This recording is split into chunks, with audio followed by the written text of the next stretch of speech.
കായിക രംഗത്ത് കേരളത്തിന് അടിസ്ഥാന സൗകര്യങ്ങൾ പോലുമില്ലെന്ന് ഒളിമ്പ്യൻ സെബാസ്റ്റ്യൻ സേവ്യർ.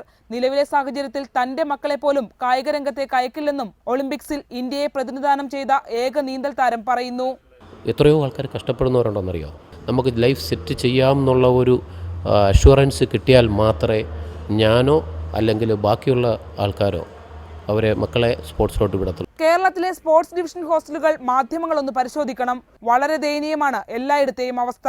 കേരളത്തിലുള്ള ഡിവിഷൻ സ്പോർട്സ് ഹോസ്റ്റലുകൾ നിങ്ങളൊന്ന് പോയിക്കേ, വളരെ മോശം അവസ്ഥയാണ്.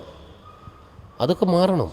മികച്ച ഭക്ഷണം നൽകാത്തത് താരങ്ങളുടെ കായികക്ഷമതയെ ബാധിക്കുന്നു. ഞാൻ ചോദിച്ചായിരുന്നു മക്കളെ എങ്ങനെ ഇതൊക്കെ? അവർ 4 വെള്ള ബിസ്ക്കറ്റാണ് തരുന്നത്. അതാ 4 ഇഡലിക്ക് പറയുന്നത്. 40 ഇഡലി കഴിക്കുന്നിടത്താണ് 4 ഇഡലി 4 വെള്ള ബിസ്ക്കറ്റാണ് തരുന്നതെന്ന് പറയും. കായിക താരങ്ങളെയും കായിക വിദ്യാർത്ഥികളെയും വകുപ്പുകളുടെ അടിസ്ഥാനത്തിൽ തരംതിരിക്കുന്നത് ശരിയല്ല.